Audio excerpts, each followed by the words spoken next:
Aujourd'hui, nouveau concept sur la chaîne, je vais parler de l'évolution et de l'histoire du réseau ferroviaire en France. Cette série sera complétée au fur et à mesure, bien évidemment, et aujourd'hui, on va parler des toutes premières lignes ferroviaires en France. Bonjour, bienvenue sur la chaîne Passion Transport. L'histoire du réseau ferroviaire français commence au début du 19e siècle. Le développement du chemin de fer repose en grande partie sur une forte volonté politique de l'État dans les orientations choisies et les moyens mis en œuvre. Cependant, c'est l'initiative privée qui est à l'origine des premières lignes et l'État arrive tardivement pour organiser ce secteur d'activité. Mais on en parlera un peu plus tard au cours de cette série. On pourrait penser que les toutes premières lignes soient ouvertes dans la région parisienne, mais c'est faux. À l'époque, le but était de transporter des marchandises. Quoi de mieux de relier les mines de charbon à la Loire? En effet, à la fin du Premier Empire, Saint-Étienne est une des plus grandes villes de France à cette époque. Mais malheureusement, les communications existantes ne suffisent pas à satisfaire les besoins miniers et industriels. Deux ingénieurs locaux, Louis de Gallois et Louis-Antoine Bonnier, après un voyage d'études en Angleterre, concluent la nécessité du chemin de fer. En 1823, Louis XVIII accepte de réaliser une ligne partant de Saint-Étienne jusqu'à Andrézieux, au bord de la Loire.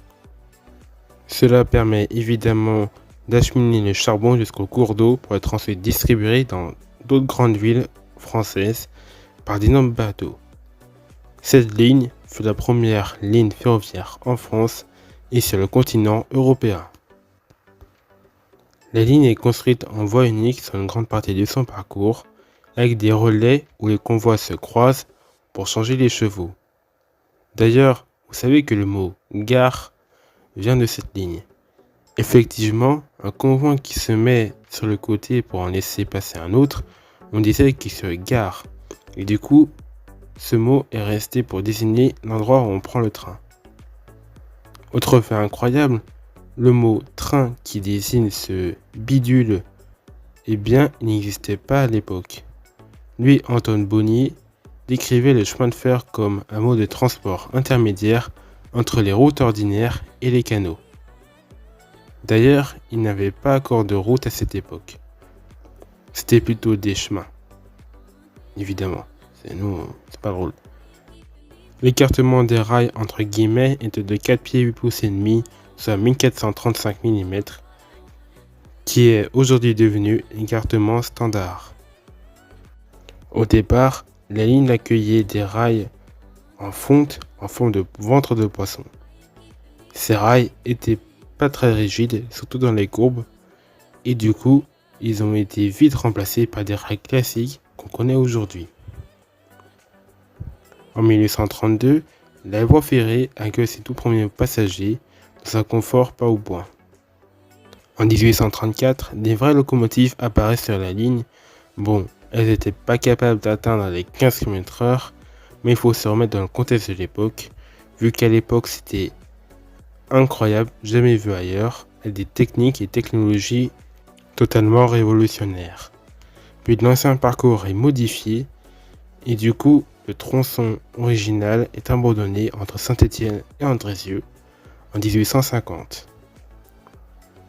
En 1832, c'est la ligne de Saint-Étienne à Lyon qui est inaugurée par ordonnance royale. Marc Seguin avait mis au point un tracé qui devait s'adapter aux contraintes naturelles. Longue de 58 km, elle est construite pour surtout amener des marchandises dans la capitale des Gaules en suivant la vallée du Gier. La construction a commencé dès 1826 avec beaucoup de difficultés vu que la ligne est en pente continue en partant de Saint-Étienne jusqu'à Givors, peu avant Lyon. Comme pour la ligne vers Andrézieux, les engins étaient tractés par des chevaux au tout début de son exploitation en transportant de la marchandise et des voyageurs. Aujourd'hui, cette ligne est toujours exploitée en voyant passer du fret, des TER et des TGV. Revenons en 1837. le roi Louis-Philippe signe un accord avec le projet de l'UPR pour construire la ligne de Paris à Saint-Germain-en-Laye. Elle sera tout d'abord ouverte entre Lepec et Paris. Le chemin de fer de l'époque voulait que les villes aisées en France soient impérativement desservies par le train ainsi que les zones industrielles. Du coup, c'est la première ligne à être conçue dès l'origine pour le transport de voyageurs et la première ligne qui parte depuis un embarcadère géré par la Compagnie de l'Ouest. Elle deviendra ensuite la gare Saint-Lazare. Le tracé jusqu'à Lepec, long de 19 km, ne possède pas de rampe importante, pas de courbe trop serrée. Il est quand même nécessaire de construire 2 ponts sur la Seine, le pont ferroviaire d'Asnières et le pont ferroviaire de Chatou, ainsi que le tunnel des Batignolles. Puis, elle est prolongée jusqu'à Saint-Germain-en-Laye en traversant la Seine pour ensuite enchaîner sur un tunnel. D'ailleurs, les conducteurs ainsi que les mécanos avaient peur de suffoquer dans le tunnel à cause de la vapeur provoquée par les locomotives. La ligne est électrifiée en 1924 jusqu'à l'apparition du RER-A dans les années 70. La construction des lignes de chemin de fer s'enchaîne petit à petit. La ligne 1839 voit apparaître la ligne de Montpellier à Sète, de Nîmes à Beaucaire et de Paris à Versailles. Suite de l'ouverture en 1841 de la ligne de Strasbourg à Saint-Louis, près de Bâle, là où circule le TER 200. Bref, le réseau s'agrandit au fil des années, passant de la traction vapeur à la traction électrique. J'espère que cette série vous plaira.